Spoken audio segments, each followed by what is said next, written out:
साथ घर आता है महीन साथ से मिलती होती है। नीलू आकर महीन को धक्का देकर खुद साथ से मिलने लग जाती है और कहती है कि आपके बिना कल का दिन हमने भाई कैसे गुजारा ये बस हम जानते हैं। इतनी देर में महीन की माँ आती है और कहती है कि तुम यहाँ पर क्या कर रहे हो। महीन कहती है कि साद आया है। महीन की माँ कहती है कि मुझे भी नज़र आया कि साद आया है, लेकिन इस लड़के ने कल तुम्हारी इतनी इंसल्ट की है, इसने तुम पर तुमते लगाए और तुम यहाँ पर आई हो। ये लोग क्या समझते हैं कि तुम्हारा बाप बिस्तर पर पड़ गया, तुम लावारिस हो गई हो, तुम्हारी माँ अभी जिंदा है। महीन की माँ महीन से कहते जब तक नीलू तुमसे माफ़ी नहीं मांगेगी तुम यहाँ पर नहीं आ सकती। साथ नीलो से माफ़ी मांगने का कहता है। नीलो कहते हैं आके मैं माफ़ी नहीं मांगूंगी, जो कुछ भी मैंने कहा कल वो ठीक कहा था। आपको पता है ये कल अरीब से मिलने गई थी। साथ यहाँ पे गुस्से में आ जाता है और कहता है कि मैं अपनी बीवी के किरदार के बारे में एक लफ्ज़ भी नहीं सुन सकता।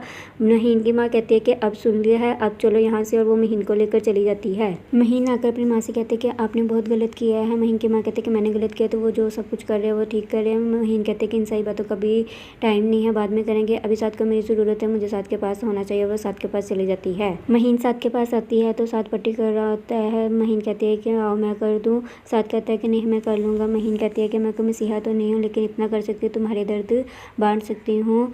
साथ कहता है कि मुझे इन सब की आदत है। साथ यहाँ पर महीन से पूछता है कि क्या तुम अरीब से मिलने गई थी। महीन कहती है कि हाँ मैं मिलने गई थी, और साथ यहाँ पर बिना कुछ कहे उठकर चले जाता है। महीन आकर अरीब को कॉल करती है और उसका हाल हवाल पूछती है और कहती है कि अपना बहुत सारा ख्याल करना, मैं तुमसे मिलने हॉस्पिटल आना चाहती थी, लेकिन मुझे पता लगा कि तुम्हें डिस्चार्ज कर दिया गया है। अरीब कहते हैं कि काश डिस्चार्ज ना होता और तुम मुझसे मिलने आती, इसी बहाने हमारी मुलाकात भी हो जाती।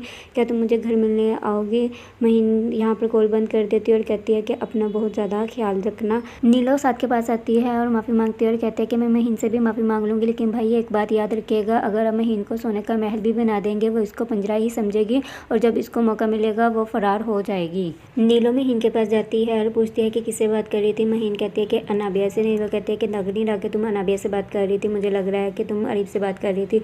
महीन कहती है कि तुम्हें गलत लग रहा है, बताओ क्या करने आई हो मेरे कमरे में। नीलो कहती है कि उस सच की माफ़ी मांगने जिसे तुमने और तुम्हारी माँ ने झूठ साबित कर दिया है। महीन कहती है कि आइंदा मेरे कमरे में आने से पहले दरवाज़ा नॉक करके आना। साथ महीन की दोस्त हिबा के साथ उसके कज़न से मिलने जाता है जॉब के हवाले से बात करने के लिए। उसी रेस्टोरेंट में अनाबिया और महीन पहुंच जाती है जहां पे साद और हिबा बैठे हुए होते हैं। अनाबिया महीन के दिल में शक पैदा करती है कि देखो साद को उसने तुम्हारे साथ झूठ बोला कि वो ऑफिस गया है, लेकिन वो तुम्हारी दोस्त हिबा के साथ मौजूद है।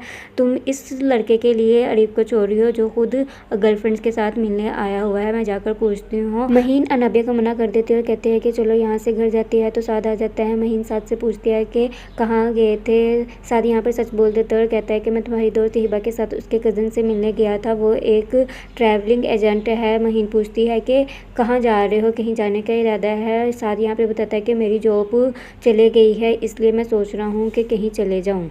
नीला और उसके मामा बैठ कर शादी की तैयारी के लिए लिस्ट बना रहे होते हैं। इतनी देर में नीला के बाप को कॉल आ जाती है इसके ससुराल से। तो उसका ससुर काफ़ी ज़्यादा बोलता है और कहता है कि आपके बहू और बेटी के इश्तेहारात लगे हुए, आपके बेटे पर पर्चे हुए हैं और आपके चाहते हैं कि मैं आपके साथ रिश्तेदारी करूँ।